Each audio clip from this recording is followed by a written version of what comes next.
আমার স্বামী যেদিন দ্বিতীয় বিয়ে করেছিল আমি সেদিন হসপিটালে মৃত্যুর সাথে লড়াই করছিলাম। সেদিন আমার শ্বশুর ছাড়া আর কেউ আমার পাশে ছিল না। আমার স্বামীর দ্বিতীয় বিয়ে করার কারণ ছিল আমার সন্তান। আমার গর্ভে থাকা সন্তান ছিল মেয়ে, যেটা আমার স্বামী আর শাশুড়ির পছন্দ ছিল না। তারা চেয়েছিলেন ছেলে, কিন্তু আমি তা দিতে পারিনি। তার বিয়ের এক সপ্তাহ আগে সে একদিন হঠাৎ এসে আমায় বলেছিল, মায়া, মা চাই আমি দ্বিতীয় বিয়ে করি। তার কথা শুনে আমি চমকে উঠলাম। কিছুটা সময় নিয়ে বললাম, শুধু তোমার মা চায় নাকি তুমিও? দেখো মায়া, তুমি তো জানোই আমি মায়ের কথা ফেলতে পারি না। এমনিতেই তার অমতে আমি তোমায় বিয়ে করেছি, তাকে অনেক কষ্ট দিয়েছি, আর দিতে চাই না। এমনিতেই মায়ের শরীর ভালো না। তুমি কি চাও তার কথার অবাধ্য হয়ে আমি তাকে আরও অসুস্থ করে দিই, মেরে ফেলি তাকে? আকাশের কথা শুনে আমি চুপ করে গেলাম। বলার মতো কোনো শব্দ খুঁজে পেলাম না। আকাশ আর আমি কলেজ লাইফ থেকেই একে অপরকে ভালোবাসতাম। আমার বাসায় যখন বিয়ের জন্য চাপ দিতে লাগলো, আমি তখন তাকে জানিয়েছিলাম। সে বাসায় জানালো, কিন্তু তার মা এই বিয়েতে রাজি ছিল না। তার আমাকে পছন্দ ছিল না। কেনই বা পছন্দ হবে? তাদের সহায় সম্পত্তির স্ট্যাটাস আমাদের থেকে অনেক হাই। যোগ্যতায় আমি তার ছেলের ধারে কাছেও না। সে চেয়েছিল তাদেরই মতো কোনো ধনী ঘরের বউকে ছেলের বউ করে আনতে, কিন্তু সেখানে বাদ সাধলাম আমি। তার ছেলে ভালোবেসে ফেলল আমার মতো নিম্ন মধ্যবিত্ত ঘরের এক মেয়েকে। তিনি খুব ঝামেলা করেছিলেন, কিছুতেই এই বিয়েতে রাজি হবেন না।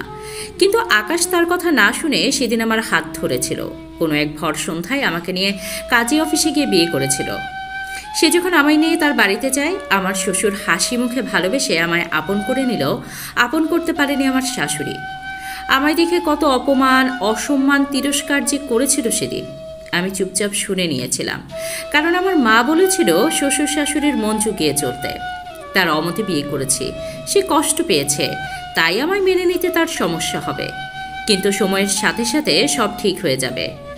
আমিও সেটাই মেনে নিয়েছিলাম। কিন্তু না, কিছুই ঠিক হলো না। সময় যত গড়াতে থাকলো, আমার উপর অত্যাচারের মাত্রা তত বাড়তে লাগলো। আমি সব সহ্য করে আকাশকে আঁকড়ে ধরে পড়ে রইলাম। ভেবেছিলাম আকাশ তো আমায় ভালোবাসে, আমার আর কি চাই? কিন্তু এই সুখও আমার কপালে সইল না বেশি দিন।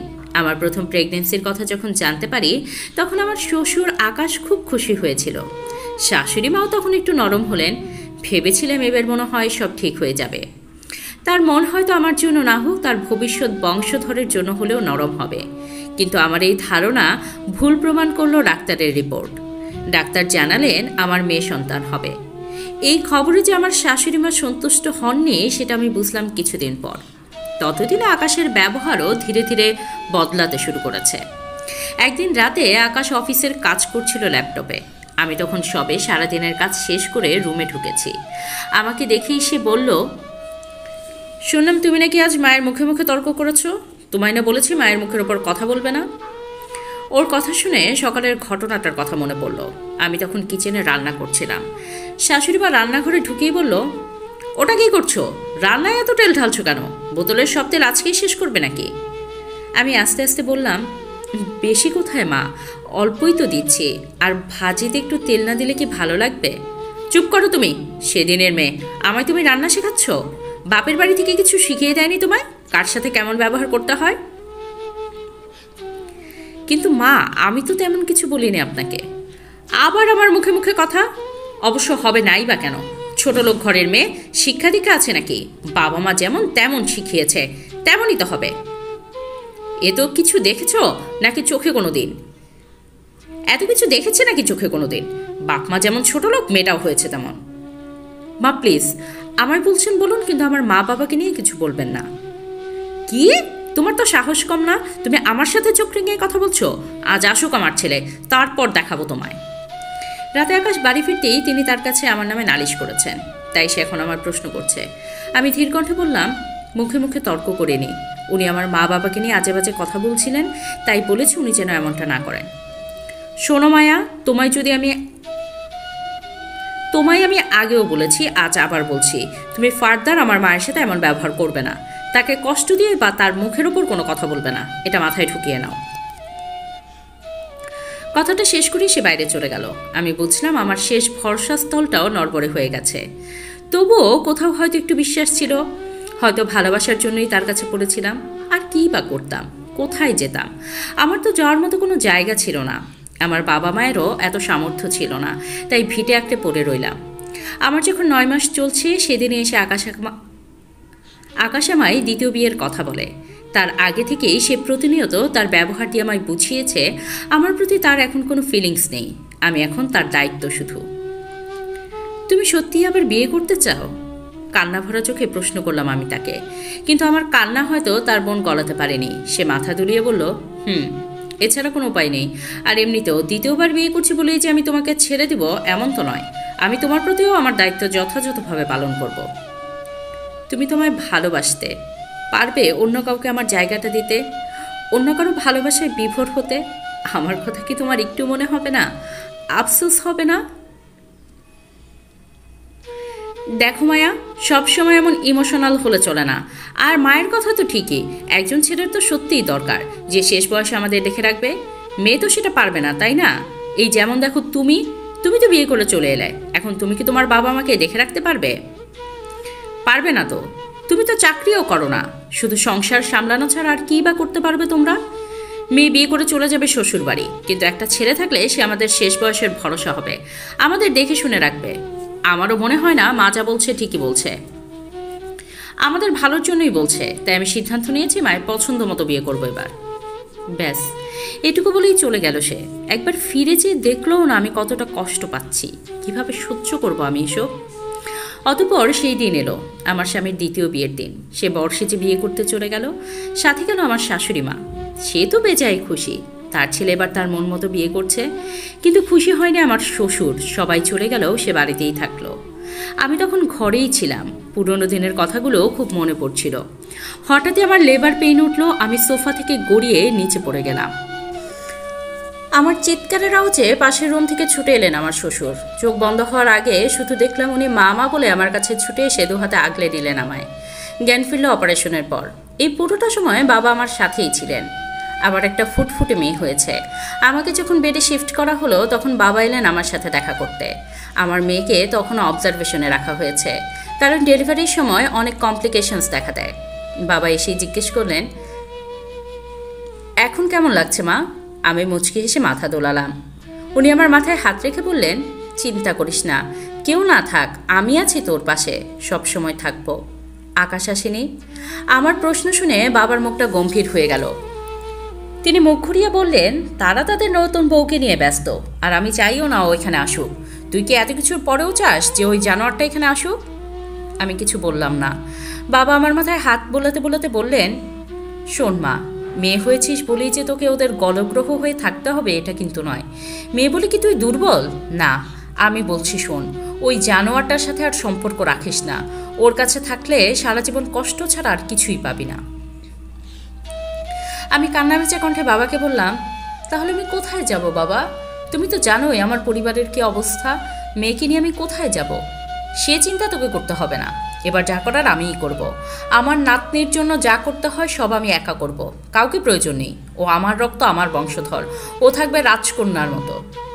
কিন্তু বাবা, মা আর আকাশ? তুই ওসব নিয়ে ভাবিস না, সুস্থ হয়ে ওঠাগে। আকাশের মা ভুলে গেছে এই বাড়ি গাড়ি ধন সম্পদ এখনো আমার নামেই আছে। বাবা আরও কিছু কথা বলে বেরিয়ে গেলেন রুম থেকে। কিছুক্ষণ পর আমার বাবা মাও এসে পৌঁছালো। কতদিন পর দেখলাম তাদের। আমার শ্বশুর তাদের সবটা জানিয়েছেন।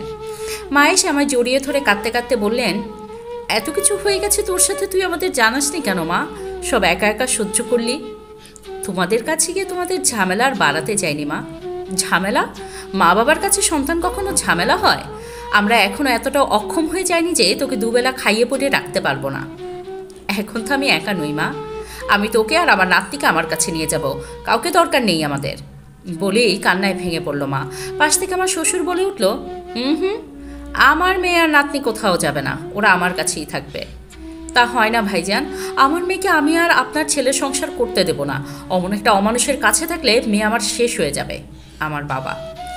আমিও চাই না আকাশের সাথে থাকুক, আমি নিজে ওদের ডিভোর্সের ব্যবস্থা করব, কিন্তু ওদের আমি আপনাদের সাথে যেতে দেব না। এটা কি বলছেন ভাইজান?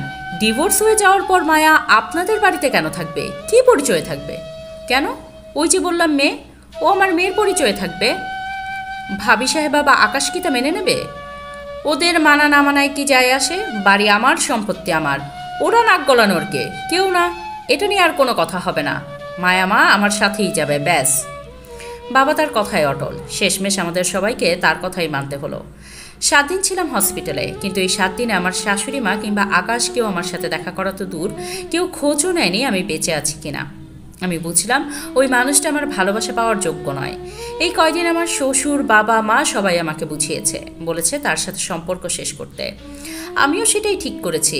এবার থেকে আমি বাঁচব শুধু আমার আর আমার মেয়ের জন্য। তার জন্য ভালোবাসার ছিটেফোঁটাও নিজের মধ্যে রাখবো না। আজকে আমাকে হসপিটাল থেকে বাড়ি নিয়ে যাচ্ছে। বাবা মা চলে গেলেন গ্রামের বাড়ি। আমার শ্বশুর আর সাথে করে নিয়ে যাচ্ছেন আমায়। যাওয়ার পথে আমায় মনমরা দেখে বাবা জিজ্ঞেস করলেন, কি হয়েছে, কি ভাবছিস? ভাবছি নতুন বউ নিয়ে নিশ্চয়ই ওরা খুব খুশিতে আছে। সেখানে আমাকে দেখলে কেমন রিয়েক্ট করবে, ওদের খুশিটাই নষ্ট হয়ে যাবে। যাই হয়ে যাক, তুই কিন্তু কাঁদবি না, মন শক্ত কর। তোকে দুর্বল পেরে ওরা আরও আঘাত করবে। কথায় বলে না, মানুষ ভেঙে যাওয়া বাড়ির ইট পর্যন্ত খুলে নিয়ে যায়।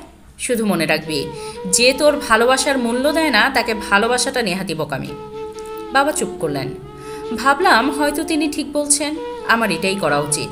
কিন্তু এত বছরের সংসার, ভালোবাসা, তার প্রতি জমে থাকা মায়া এত সহজে কি ভুলে যাওয়া সম্ভব? বাড়ি পৌঁছে সদর দরজায় দাঁড়িয়ে আছি। বাবা কলিং বেল চাপলেন। আমার বুকের ভেতরটা ঢিপ ঢিপ করছে। কে জানে কি অপেক্ষা করছে আমার জন্য। তার নতুন বউ এসেছে। অন্য কারোর সাথে সে এতদিন থেকেছে, শুয়েছে। আমার ঘরে, আমার বিছানায়। আমার সাজানো সংসারটা এখন অন্য কারো দখলে। এসব ভাবতেই চোখটা ভিজে উঠল। কিছুক্ষণ দাঁড়িয়ে থাকার পর একটা মেয়ে এসে দরজা খুলল। মেয়েটাকে এর আগে কখনো দেখিনি। পোশাক আশাক দেখে মনে হচ্ছে কাজের মেয়ে। সে বাবার দিকে চেয়ে বলল, তখন থেকে বেল বাজাইতেছেন কেন? কেডা আপনি? কারে চাই? তুমি কে? আমি কেডা ইয়া যাই না, আপনি কি করবেন? আপনি কেডা তাই কন? তোমার সাহস তো কম নয়, আমার বাড়িতে দাঁড়িয়ে আমাকে জিজ্ঞেস করছো আমি কে? এই কে তুমি? কে রেখেছো তোমার এই বাড়িতে? বেয়াদব মেয়ে, সরো সামনে থেকে। বাবা ওকে সরিয়ে দিয়ে আমায় নিয়ে ভেতরে ঢুকলেন।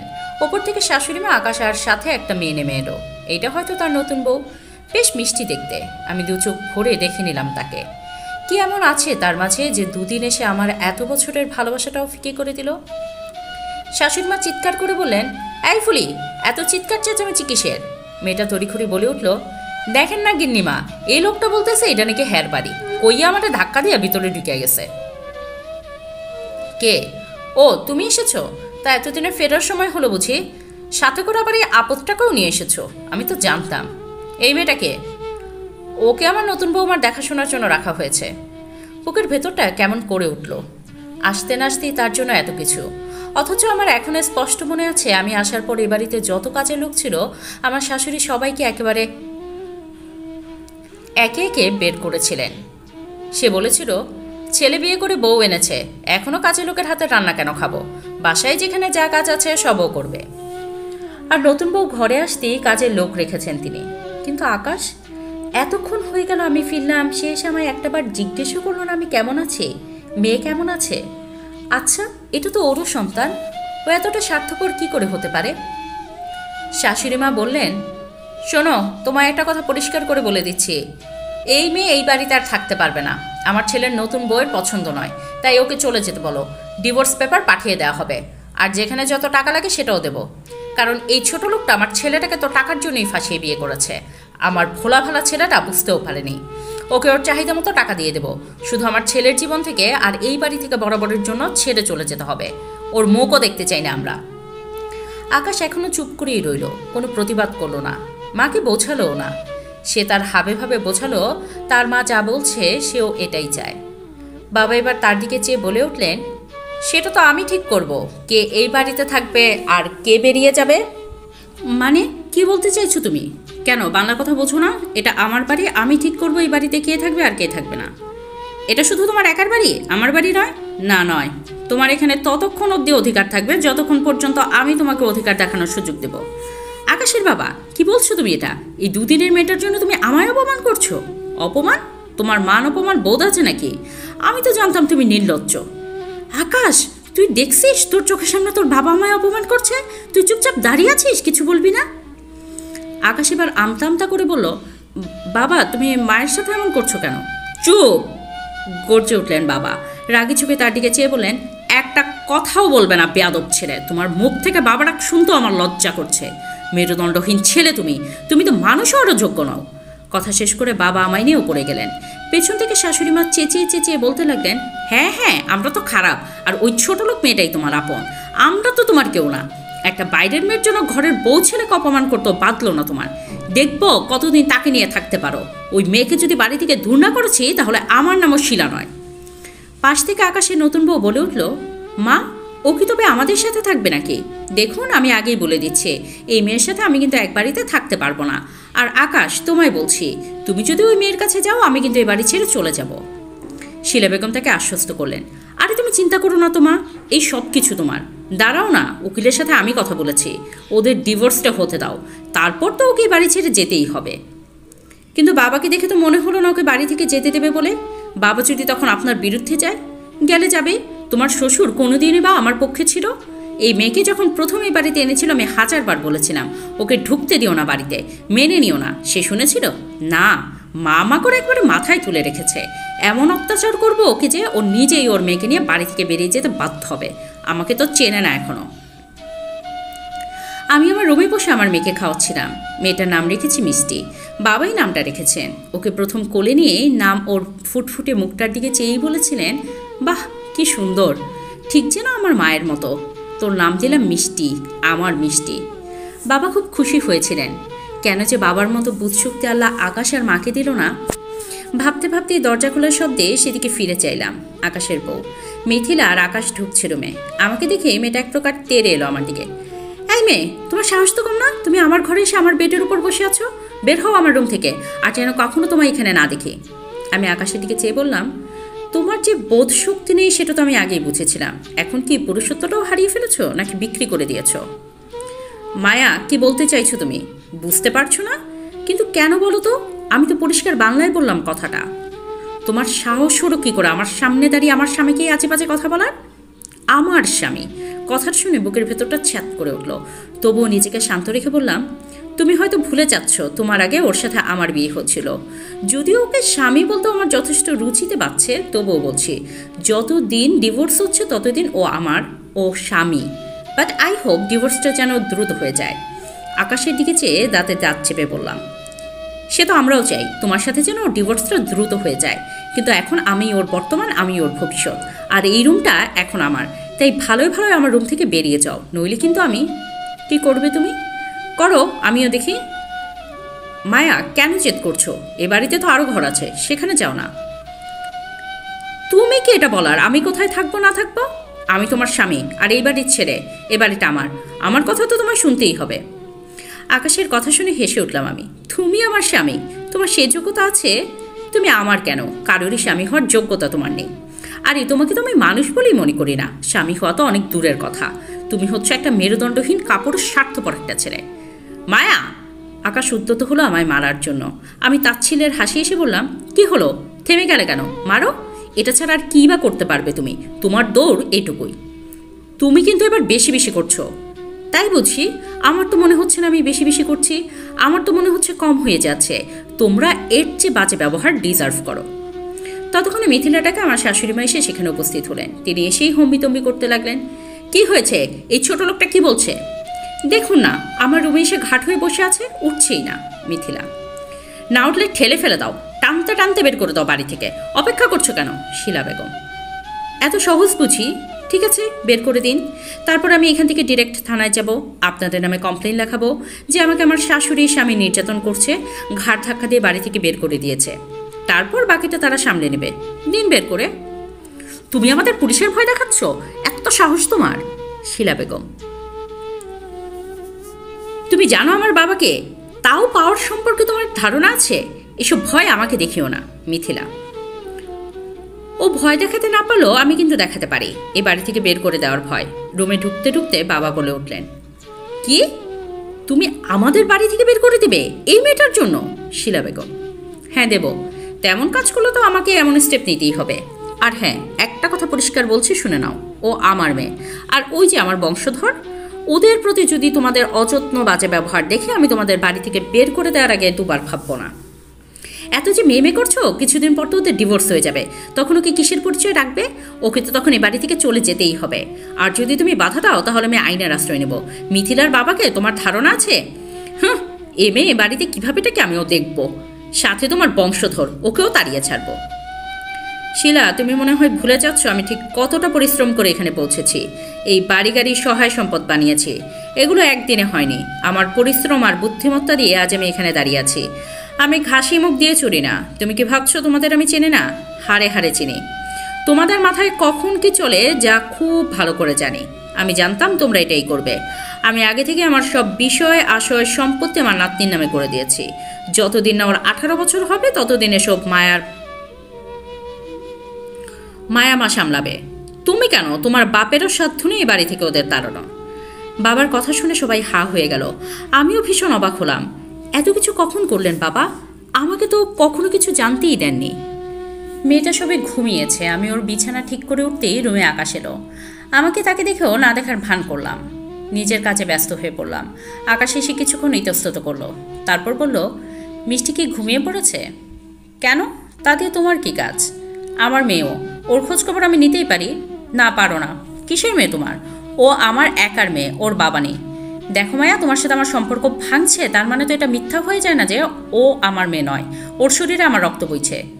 এটা আমার মেয়ের জন্য চরম দুর্ভাগ্য যে ওর শরীরে তোমার মতো কাপুরুষের রক্ত বইছে, কিন্তু কি করব, এটাই আমার ভাগ্যে ছিল। মায়া, আমি তোমায় একটা কথা পরিষ্কার বলে দিচ্ছি, ডিভোর্সের পর আমার মেয়ে আমার আর মিথিলার সাথে থাকবে। কেন বলো তো? কারণ ও আমার মেয়ে। আর তুমি ওর খেয়াল কিভাবে রাখবে?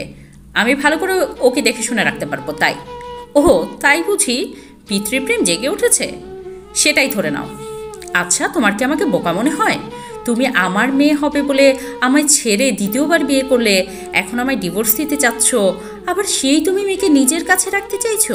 বাহ বাহ, আর কত রূপ দেখাবে তুমি? আসলে কি বলো তো, তোমার পিতৃপ্রেম জেগে ওঠেনি, লোভ জেগে উঠেছে। শুধু তোমার নয়, মা আর তোমার নতুন বউয়েরও। তাদের বুদ্ধিতেই যে এসব করছো সেটা আমি খুব ভালো করেই জানি। যেই শুনেছ বাবা সব সম্পত্তি মিষ্টির নামে করে দিয়েছে, অমনিও এখন তোমার মেয়ে হয়ে গেল, তাই না? নির্লজ্জ জানোয়ার একটা। মুখ সামলে কথা বলো মায়া। আমি মুখ সামলেই কথা বলছি। আমার এখন কি মনে হয় জানো তো, তুমি না আমার মেয়ে হবে বলে দ্বিতীয় বিয়ে করনি। তুমি বিয়ে করেছো কারণ আমার উপর থেকে তোমার মন উঠে গেছে। তুমি কখনোই আমায় ভালোবাসোনি। ভালোবাসবে কিভাবে? ভালোবাসা কি তুমি সেটাই তো জানো না। তুমি আসলে কারোর ভালোবাসা ডিজার্ভ করো না। আমি এত কথা শুনতে চাই না। আমার মেয়ে আমার সাথেই থাকবে, ব্যাস। না, থাকবে না। দাঁতে দাঁত চেপে বললাম আমি। এটা যদি না হয় তাহলে কিন্তু খুব খারাপ হয়ে যাবে মায়া। আর কি খারাপ হবে আমার সাথে? কি হতে বাকি রেখেছো তুমি? বাবার বাড়ি থেকে তোমার হাত ধরে এসেছিলাম, তোমায় ভরসা করে, ভালোবেসে বিশ্বাস করে, কিন্তু তুমি আমাকে যেভাবে ঠকালে, বুঝিয়ে দিলে আমায় যে কাউকে অন্ধের মতো ভালোবাসতে নেই, বিশ্বাস করতে নেই। এখন আর আমি কোনো কিছুতে ভয় পাই না। যাও আমার চোখের সামনে থেকে, তোমার মুখ দেখতে ইচ্ছে করে না। আকাশকে বাইরে বার করে দিয়ে মুখের উপর দরজা আটকে দিলাম। দরজা বন্ধ হওয়ার আগে দেখলাম ও অবাক হয়ে আমার দিকে চেয়ে আছে। হয়তো বুঝতে পারছে না সেই ভোলা ভালা মায়া এমন প্রতিবাদী হয়ে উঠল কবে।